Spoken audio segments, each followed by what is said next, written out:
Бала бойдон калба. Сулайман Рыспаев. Жантай агайынын 3-4 күндү иши бар экен. Анысын бүтүргөнчө Адилет тайкесинин балдары менен шаар кыдырышты, киного барышты, театрга киришти. Кечки Бишкек шаарынын көрүнүшү, айрыкча түркүн жарыктары менен нурданган Ала Тоо аянтынын түнкү кооздугу таң калтырды. Чоң-чоң дүкөндөрдөн керектүү нерселерин алышты. Баарынан да Совет тайкесинин кызы телефонунан «Мигранттын балдары» аттуу фильмди таап, андагы Жусуптун ырын кагазга жазып берди. Адилет бул үчүн аябай кубанды. «Ай, Адилет», — деди тайкеси жээнине бир күнү эртең менен чай ичип отурганда. «Сен быйыл 3-класста окусаң дагы азамат жигит болуп келатыпсың. Мына, момундай чоң мелдешке тээ алыскы тоонун арасындагы кичинекей мектептен келип катышып, дүйнөлүк чемпионатка ат салышат деген чоң ийгилик». Совет тайкеси ошентти да көкүрүнөн жыттап, бооруна акырын тартты. «Сен атаңдан ашкан жигит болот окшойсуң. Атаң шахмат ойногондо менден утулуп калчу, а сен мени да артка калтырып чемпион болуп отурасың. Азаматсың. Эми кокус айылда жүрүп, дүйнөлүк чоң турларга катыша албай да калышың мүмкүн. Анткени айылдын түйшүгү көп». Сөзгө Жантай агай аралашты. «Соке, аның чын. Өзүң дагы ошол алакандай айылдан чыгып келип, академик даражасына чейин жеттиң го. Чынбы?» «Чын. Эми айтчы, Бишкектин кайсы кичи районунда туулуп өсүптүр деген бир акын, бир жазуучу же бир композитор же илимпозуңар бар? Таланттардын баары айылда, берекенин баары айылда. Ошол эле кичинекей айылдын мектебинен чыгып, дүйнөлүк мелдешке аттанам деп талпынып учуп келбедиби мына бул чычкандай бала?» «Сөзүңүздө калет жок, Жантай аке. Кеп эле мелдеш эмес, баланын интеллектуалдык дүйнөсүн мындан ары да байытыш керек. Баланы өстүрүш керек. Айылдан келип, дүйнөлүк билимди да алсын. Азыр заман баягыдай эмес. Асыр заманынан калбай талпынган адам гана алдыга озот. Ушунчага жетишип, эми айыл түйшүгүнө аралашып калып калбасын деп жатам да». Жантай аны да ырас айтасың дегенсип башын ийкеди. Бирок апасынын азыркы турмушун эстеп улутунуп алды. Анын ою боюнча Асылайдын Кылычка турмушка чыкканын орунсуз болду. Кылыч анын теңи эмес, баласына мээрим төгүп, атадай мамиле кылуу колунан келбейт. Эми деле ал тууралуу Совет агасына эч нерсе айта албайт. Анткени төө окуядан өтүп кетти. Кечээ эле бул жакка узатып атканда кырак адам эмеспи? Асылайдын кийген чыптамасынын эттеки топчулары бош жүргөнүн көрө калып шектенип калган. Анын оюндагасын сезгенсип Совет сөзүнүн карындашы тууралып антты. «Апаң да кыйналып жүрөт, билем. Апаңа барып кеңешип, менин сөздөрүмдү айт», — деди Адилетке, эркелете бооруна тартып, чачынан жыттап. «Чоң тайкем айтты де. Бишкекке көчүп келгиле. Чоң гимназияга кирип билим аласың, дүйнөлүк тилдерди үйрөнөсүң. Мектепти бүтүп, кааласаң Япониядан, кааласаң Германиядан билим аласың. Анан да күзгү эл аралык мелдешке жакшылап даярданышың керек. Сенден көп нерсени үмүттөнүп калдым, жээнтайым. Угуп атасыңбы?» Адилет дагы ушул сөздөрдү угуп жатып, апасын эстеди. Апасынын баягы түндөгү ыйы кулагына угулуп жаткансыды. Түштөн кийин тайкесинин кызы Айбикенин суроосу боюнча шаар кыдыра турган болушту. Тайкеси да туура көрүп, көңүл ачып жер көрүп кетсин деп ойлоду. Өзү машинасын айдап, чоң көчө менен Тоо тарапка жөнөштү. Бир убакта Айбике Адилетке кайрылып: «Көрдүңбү? Мына, бул менин окуган гимназиям», — деп оң тараптагы 3 кабаттуу чоң апапак имаратты көргөздү. Бул сөз Адилеттин көкүрөгүндө түнөп келаткан оюн козгоп койгондой болду. «Тайке», — деп жиберди Адилет шашып. «Айбикенин окуган гимназиясына кирип, ичин көрүп чыксак болобу?»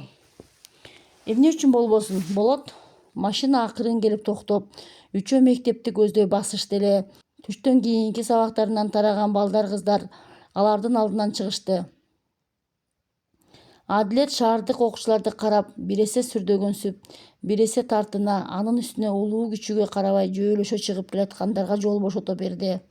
Ал үчүн Айбике уялгансып сезди өзүн. Балким булардын кичинекей мектебинде балдар мынчалык жөөлөшпөс деп ойлоп койду. Андан ары ичкери киришкенде таранчылардан бетер балдардын ызы-чуусуна толгон чоң далис тосуп алды. Айылынын чакан мектебиндеги топтошкон балдарга караганда 10 эсе көп балдарды көрүп ооз ачылды Адилеттин. Айбике аларды түз эле экинчи кабатка өзүнүн окуган классына алып жөнөдү. Барышса класс жетекчиси чыгып келаткан экен. Алдынан тосо Канышай Абдиевна деп эжейине атасын көрсөтүп, анан текилдеп сүйлөп Адилетти тааныштыра кетти. Бул менин бир тууганым, аты Адилет, айылдан келди. Мен классымды көргөзүп чыксам болобу? Канышай Абдиевна узак жылдар бою мугалим болуп иштеген, ак чач сулуу аял экен. Совет менен кол алышып учурашып, элге аты белгилүү, салаваттуу бул профессорду коштоп ичкери кирүүсүн өтүндү. Айылдан келген конок бала тура, деди ал Адилетке баштан аягына чейин көңүл кое карап. Сымбаттуу, жакшы жигит экен. Ооба, бул жигитче Токтогул районунун айылдык бир кичинекей мектебинде окуйт. Быйыл 3 класста. Айбике менен тең. Ошондой айылдан келип шахмат боюнча республикалык мелдешке катышып, балдар арасындагы дүйнөлүк чемпионатка жолдомо алып, эдиреңдеп турган чагы, деп мактап Совет тайкеси чачына сылады. Канышай Абдиевна айылдык кичинекей баланы мындай ийгилиги менен куттуктап, ийгилик каалады да, кел биздин гимназияга, сендей мыкты балдар бизге абдан керек, деп «Биздин гимназия» деген сүрөт альбомун белек кылды. Адилет аябай сүйүнүп, жаркыраган кооз класстын ичине, андагы сүрөттөргө кыдырата карап, ушундай татынакай класста окуган Айбикеге суктанды. Кандай бактылуу балдар ушундай мектепте окушат деп да ойлоп жиберди. Анан Айбике аны өзүнүн отурган партасына чакырды. Келсең экөөбүз ушул партага отурабыз, деди анан жылмая. Кечинде үйгө келгенде Айбике Адилетке өзү окуган китептеринен белекке берди. Ага айрыкча «Баланын канаты» деген 3 тилдеги китеп жакты. Ал кыргыз, орус жана англис тилдеринде экен. Кыргызчасын окуп жана орусчасы менен англисчесин салыштырып үйрөнөм деп сүйүндү. Төшөккө жатып алып бат эле окуп таштады. Окуган соң Адилет китептин ажайып бир керемет дүйнөсүнө кирип кеткенсиде. Анткени анын окуясы мындай эле. Жусуп деген бала асмандап учуп жүргөн кайчы канат чаба элекелерди көрүп, кызыгып карап турат экен. Анан атасына келип мынтип кайрылат. Ата, мага да канат сатып берчи, мен дагы учкум келип жатат. Анын сөзүн колдоп, макул балам, эртең сатып келип берейин, деди атасы. Жусуп атасынын эртең канат сатып келип берем дегенине аябай сүйүнөт. Тиги асмандап учуп жүргөн кайчы канат чаба элекелер менен жарышып, керек болсо алардан да бийик учкусу келет. Ошондочу атасы Жусупка эмне сатып келип берди дейсиңерби? Баарынан кызыгы Жусупка алипе китебин сатып келип берет экен. Балдардын канаты ушундай болобу дегенсип, Жусуп атасына ойлуу карап калат. Балам, силердей кичинекей балдардын канаты алипе китеби болот, дейт атасы уулуна берип жатып. Ушул китепти жакшы окусаң, чаба элекелерден да, керек болсо самолеттордон да бийик учасың, түшүндүңбү? Атасынын сөзүн угуп, Жусуп башын ийкеп, китепти бооруна кыса кармайт экен да, асманда дагы эле учуп жүргөн кайчы канат чаба элекелерге ойлуу карап турат экен. Кичинекей ушул аңгеме Адилетти да канат бүткөргөндөй көкөлөтүп жибергендей болду. Ансыз да чоң жеңиш канат бүткөрүп турган балага бул кичинекей аңгеме ого бетер колу бутунан сүйрөп койгондой болду. Мен дагы ошондой алипе китебин окугам. Андан тамгаларды таанып, сабактардын баарын жакшы окуй баштагам. Демек, мен дагы билимдүү болсом, чаба элекелерден да бийик учуп, самолет менен бүтүндөй дүйнөнү кыдырам. Ушундай ойлор менен алпурушуп, ушундай кыялдарга бөлөнүп жатып, магдырап уктап баратты. Бишкекке келгендеги 5 күн келдиңби, кеттиңби деген чекти билинбей өтүп кетти. Кайтадан узак жол. Адилет бирде уктап, бирде ойгонуп, Жантай агайынын катарында, алдыңкы орунда отуруп келет. Улам бир нерселерди ойлонот. Кечки Бишкек шаарын ар түркүн түстөрү менен кооздолгон Ала Тоо аянтын, анын кең көчөлөрүн, кино театрларды, кооз имараттарды кайтадан көз алдынан өткөрүп барат. Тайкеси айткан гимназиялар, дүйнөнүн чоң окуу жайлары жомок болуп угулат. Алардын баары алыста калгансып, ал жерге кайра кайтып келбестей, аргасы жок гана кетип бараткансып, кыйбай кылчак карагысы келет. Деги эле улам бир жерден алыстаган сайын кичинекей нерсе чоңоюп көрүнөрүн, Ал эми тескерисинче улам жакындаган сайын чоң нерсе кичинелип сезилерин Адилет ушул жолу чындап баамдады. Анткени ал бала күндөн бери айылынан сырт жака алгач ирет чыгып отурбайбы. Борбор шаар көзүнө ысык көрүнүп, өзүнө тартып жатса да, өзү туулуп өскөн тоолордун арасындагы кичинекей кыштагы көздөн учуп сагынтат. Алар адегенде районго, андан облустун борборуна келишпеди беле. Андан соң борбор шаар Бишкекте болушту. Ойлосо туулган айылы, анын бийик тоолору тээ алыста калса дагы көзүнө калдайып көрүнүп тургансыйт. Ошентсе да ал кубанычына ортоктош болгон бул ажайып шаарга батпай, делөөрүп, көөдөнүнөн сүйүнү жашып ташып, көздөрүнөн жеңиштин нуру чачырап, кубанычында чек жок. Бул күндөрдөгү жеңиштердеги кубанычтарын качан, кимге айтып берип түгөөтөрүн билбей, учуп күйүп бараткандай. Ошентип Адилеттин ойго сүйрөсө кыялы кырга көкөлөйт. Атасын эстейт. Атасы көзүн ачса жок, жумса бет алдында турат. Ушу Бишкек шаарына да Жантай агай эмес, атасы коштоп келгенсип, бирок ага көрүнбөй жанында эле жүргөнсүйт. Колун сунса жетпейт, кармаласа кармалбайт. Кайтадан алыска кайдадыр кетип калгансыйт. Ата, кайдасыз дейт оюнда Адилет. Сизди сагындым. А сизчи атаке? Мен Бишкекке келип, чоң мелдешке катышып, баарын утуп, биринчи орунду ээледим. Бул тууралуу билесизби, ата? Сиз азыр тирүү болсоңуз, мелдешке сөзсүз мени өзүңүз алып келмексиз. Менин мелдеште кантип утканымды көрмөксүз, сүйүнмөксүз аябай. Мен дагы сиздин сүйүнгөнүңүздү көрүп, аябай кубанмакмын. Билесизби, ата? Баягы досуңуздун баласынын тушоо тоюнда мен майда балдар менен жарышып биринчи келгенимде аябай сүйүнүп, мени көтөрүп алып элден бата сурагансыз. Ошондо чоңоюп калсам да, көтөрүп алганыңыздан улам досторумдун көзүнчө аябай уялганмын. Анан да мен 5 жашымда экенимде өзөндөгү сууга балыкка барганда мени ала барчу эмес белеңиз. Мен сиз кармаган балыктар менен ойноп, аларды тизип жаткырып коюп, куйруктары кыймылдап секиргенин карап таң калып отурчумун да. Анан да балыктар ооздорун ачып, суу сурап, тостойгон көздөрү кургап баратканын көрүп аячумун байкуш балыктарды. Ошон үчүн сиздин улам-улам балык кармап жатканыңызга сүйүнсөм да, тиги суу сурап соолуп бараткандарды көрүп, аларды аяп боорум ооруп, кайрымакка түшпөй эле коюшсачы деп тилечүмүн. Кийинки барганда мага да кайрымак жасап берип, илмекке сөөл жанды кантип илгенди көрсөтүп, балык кармаганды үйрөткөнсүз. Ошондо менин кайрымагыма бир балык илингендей болгон. Чоочуп кетип силкип ыргытсам, балык эмес эле бакадай болгон бир нерсе экен. Коркуп элейип тиктеп туруп калыпмын. Аңгыча сиз өзүңүз кайрымагыңызды ташка бастырып коюп мага келдиңиз. Кайрымакка илингенде мени көрүп, коркпо балам, бака балык деген ушул болот деп, аны кайрымактан чыгарып сууга ыргытып жибергенсиз. Ошондо мен кайрадан кайрымак салгандан коркуп, сиз кармаган балыктар менен ойноп отургам. Ушуларды ойлоп Адилеттин сагынычы, кусалыгы туздуу жаш болуп, көзүнөн эрксиз куюлуп, боюн кармана албай тетири бурулду. Көзүн кыйнага жумуп жатып, бир убакта үргүлөп кетти эле. Катуу берген газдын үнүнөн кайра ойгонду. Машина абыла суусун бойлоп өйдөлөп баратыптыр. Адилеттин эсине эми атасы баягыда кашка тайды үйрөтүп, жонуна эрди токуп, өзү көтөрүп мингизгени келди. Оң колуна камчыны, сол колуна чылбырды карматкан. Өзү болсо тизгининен кармап, анан да бекем жылоолоп, көпкө жетелеп жүргөн. Ошондо да сиз аябай сүйүнүп, балам чоң киши болот деген ушу. Эми мектепти жакшы окуп, жакшы билим алсаң, Бишкек шаарына барып, чоң окуу жайдан билим аласың. Жакшы окуп, жакшы адам болбосоң, менчилеп айылда кой багып жүрөсүң. Мендей болбой балам, жакшы окуп, жакшы адам болушуң керек. Уктуңбу уулум дегенсиз.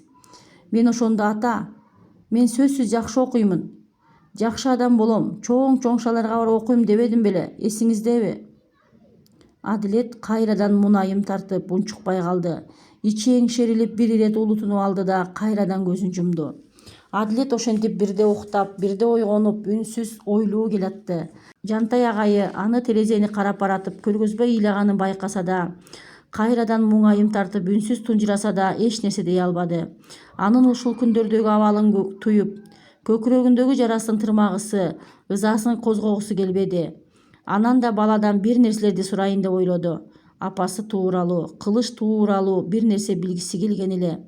Бирок сурайын деп сурай албады. Бир нерселерди айткысы келди, айта албады. Аяды. Жантай Адилетти алаксытайын деди го. Тоо тараптан шар агып түшкөн теке булакка келип машинасын токтотту. Сыртка чыгып муздак булакка жүздөрүн чайышты. Ширинине тамшана кана жутуп сергип алышты. Шардын таттуу суусундуктарын ала келишкен. Алардан ууртап татышты. Адилет деп сөз баштап калды Жантай агайы. Аны сынай карап, шардын суусу кандай экен? Айылдын суусу кандай экен? Тайкемдин үйүндөгү суудан иче албай койдум, деди анда Адилет мурдун чүйрөп. Башкача даамданат экен. Көрдүңбү, сен байкапсың. Аны хлор менен тазалайт да. Мен шаарга барып келгенче айылдын суусун сагынып кетем. Мен дагы айылды сагындым. Бая күнү айтып атпайбы? Арабиядан бир делегация келип, биздикилер Бишкектин үстүндөгү аларча капчыгайына күмүш булакка эс алдырып барышыптыр. Арабтар керемет булактан жыргап ичишип, беттерин жууп эс алышкандан кийин айтышат дейт. Болду эми, булаңарды жаап койгула деп. Аны угуп Адилет боорсулдай күлдү. Агып жаткан булакта токтотуп жаап коймок беле. Алар булакты дагы чоргонун суусундай агызып же токтотуп койсо болот деп ойлошуптур да. Бул сөзгө экөө тең күлүп калышты. Анан шапатасын буурадай бүркүп, шаркырап тоодон түшүп жаткан көк кашка сууну карап туруп Адилет мынтты. Агай, ушул сууга мини ГЭС курса болобу? Ооба, болбой анан. Анда биздин айылдагы Акташтын суусуна деле курса болот да. Болмок, бирок ал суу аз да. Анын жарыгы аз эле үйгө жетет. Анда анын суусун насос менен артка сордуруп туруп, үстүнөн кайра куйсачы. Мына идея деп Жантай агайы күлүп калды. Мунуң жакшы идея экен. Сөзү агайына жагып калгандан улам Адилет эрдемсип кетти да, толкундануу менен сөзүн улады. Токтогул ГЭСинин суусу деле аз болуп жатат дешет го. Анын суусун дагы чоң насос менен артка сордуруп туруп кайра куйса эки эсе күчтүү болот да. Мына мунуң да жакшы идея экен деп Жантай агайы анын сөзүн колдоп кытылдап күлдү. Мен чоңойгондо ошентип ГЭСти күчтөндүрсөмбү дейм. Адилеттин бул сөздөрүнө чогуу күлүшүп, агайы менен окуучусу көңүлдөрүн жасашты да. Кайрадан жолуулашты. Кайрадан узак жол. Көзүн жүлжүйтө ачып, Адилет теребелди кыдырата карайт. Туннелден өтүп, төө ашуудан ашкан соң улам бир гүлдүү ойурма, көк жашыл дөбөлөр, алыстагы ак баштуу тоолор көзүнө кооз көрүнүп, көңүлү көтөрүлүп, ого бетер көкөлөп учуп баратты. Бийик ашуу, кең талалар анын дүйнөсүн улам бийиктетип, улам кеңейтип, баарын ичине батырып, кичинекей бала бат эле чоңоюп бараткансыды. Акыры өзүнүн районуна да келип жетти. Бирок ал дагы анын өлүп күйгөн жүрөгүн баса албады. Айылына, апасына, классташтарына, кородогу Кашкатайына жетүүгө шашты. Бишкектеги жеңиши тууралуу баарына, ал тургай Кашкатайына да айтып бергиси келди. Буга чейин канатын куштай кагып ашыгып келген бул райондун борборунан тез эле жетип, өзүнүн алакандай кыштагына жетип барсам деп тиледи. Ошентип Адилет эртеси бешимде араң дегенде айылына келип түштү. Эми гана көңүлү жай алды. Жолдон кездешкен тоолор, суулар, чаңдуу жолдор, жайылып жүргөн кой эчкилер айылдаштары баары көзүнө ысык көрүндү. Колун көтөрүп учурашып жатты. Эми гана өзүнүн мекенине келгенин сезди ошондо. Бардык жакшы жерлерден да көзгө жакшы, жүрөккө жакын жери өзүнүн туулуп өскөн айылы, өз үйү болоруна ишенди. Ал туурасында бардык досторун жарыя айткысы келди. Бул сезим анын баятан эс ала түшкөн жүрөгүн кайтадан туйлатты. Күндө козулак айдап, кичинекей Кашкатайын минип жүргөн ушул кичинекей мекенинин мынчалык кымбат жана ыйык экенин буга чейин сезилбегенин карасаң. Кыштактын өрдөшүн көздөй кеткен таш жол менен Жантай агайынын машинасы айыл эли, ал тургай апасы уга элек, бир тыйын акча бербейм деген кылыч акеси уга элек жеңишти жарыялап айтып келаткансып, коктуну жаңыртып алып учуп баратты. Мектепте Адилеттин республиканын чемпиону болуп келгенин урматына чоң жыйын болду. Жантай агай Адилеттин райондон республиканын борборуна чейинки ар бир кадамын калтырбай айтып берди. Мектептин кичинекей аянтына кызыл килем төшөп, чемпионду ага тургузуп, кол чаап, урмат көрсөтүштү. Сүрөтүн чоң кылып чыгарып, мектептин узун далисине илишти. Апасынын ошондогу кубанганы ай, кубанычынан көзүнүн жашын тыя албай ыйлап жүргөнү ай. Аны айтып түгөтүү мүмкүн эмес. Эртеси үйгө эл чакырып бир койду союп элден бата алышты. Көптөн бери киши келбей жетимсиреген коро эл менен бапырап кайрадан шаңга бөлөндү. Музыка жаңырды. Эл менен бирге бакылдашып кубанган киши болуп, арак ичип дуулдап кылыч жүрдү. Бир гана Адилет эч нерсе менен иши жок. Берген белектерди алып коюп, кайра балдар менен чүк атышып, ойноп жүрдү. Ал түндөр да өттү. Аңгыча май ай аяктап, балдардын акыркы коңгур аземи боло турган болду. Айыл жеринде мындай күндөр чоң эле майрамга айланат. Шаардан келген артисттер жок. Алардан кем эмес мектеп окуучуларынын концерти, элдин черин жазат. Ата-энелер балдарынын бааларын угушат. Мына бүгүн эл күтпөгөн кызык окуя болду. Адилет шаарга барганда мигранттын баласынын сөзүн Совет тайкесинин кызынан интернеттен жаздырып келбеди беле. Ал ошолорду бүтүндөй жаттап алган. Эми ошону эл алдына чыгып айтып бере турган болду. Аземге Аслай да Кылыч да келип эл ичинде отурушту. Бир кезде Аземди алып баруучу кыз: азыркы кезекте мигранттын баласынын ыры, аткаруучу 3-класстын окуучусу, шахмат боюнча өспүрүмдөр арасындагы республиканын чемпиону Жакыпбек уулу Адилет. Кол чаап тосуп алыңыздар, деп кулактандырды. Эл дуулдап кол чаап жиберишти.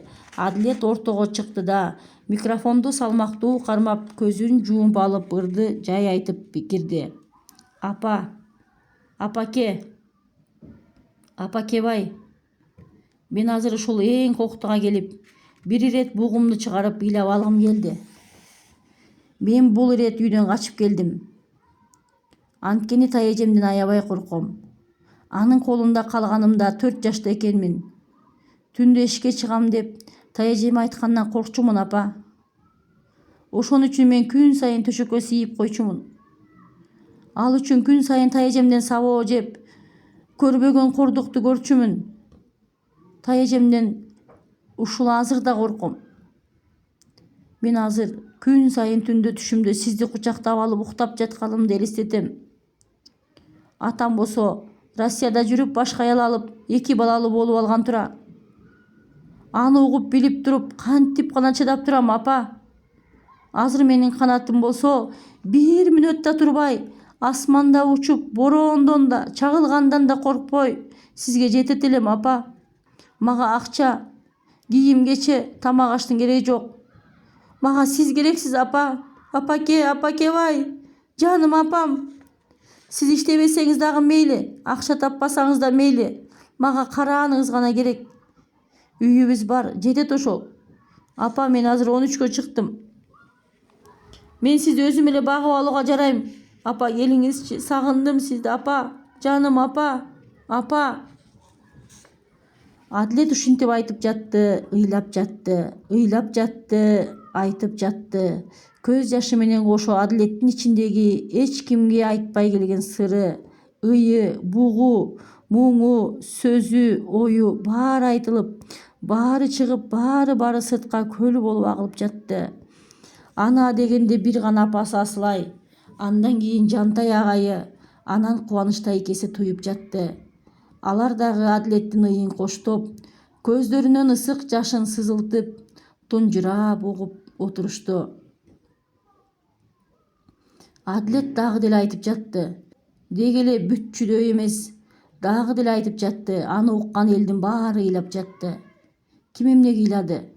Аны эч ким билген, туйган жок. Балким арманы жок адам жоктур. Ар кимдин ошол арманы Адилеттин ыры менен кошо чыгып жаткандыр. Бирок бул сөздүн баарын Кылыч тескери кабыл алып жатты. Адилеттин ыры ага атасы Жакыпбекке айтып жаткан арман ыры сыяктанды. Кылычтан кордук жеп жаткансып, атасы Жакыпбекке арманын айтып ыйлап жаткандай туюлду. Муштуму түйүлүп, ит атайы тутулуп, ичинен кыжынып жатты. Анан бөлү баласы ит болбойт деп айткан баягы сөзүн ичинен дагы кайталап, эл ичинен акырын чыгып дүкөнүнө карай бастырып кетти.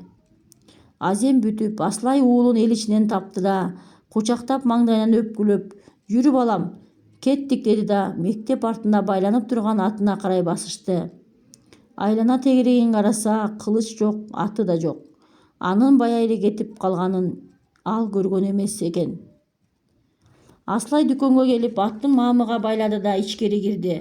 Адилет киргиси келген жок сыяктуу. Ал дүкөндөн чыккан апасына учкашып үйгө карай жөнөштү. Анын кабагы салыңкы эле. Эмне үчүн экенин Адилет кайдан билсин? Ал дагы деле болсо жанагы айтып жаткан ырын аягына бүтпөй калган сыяктуу. Кайра башынан кайталап айтып, ыр менен ойлорунун арасында жүргүнсүй берди. Балам, бул ырды сен качан каяктан таап алдың эле деп сурады апасы кыйладан соң. Бишкекке барганда Совет чоң тайкемдин кызы Айбийке интернеттен жазып берген. Аслай сөз айтуунун ордуна оор улутунду.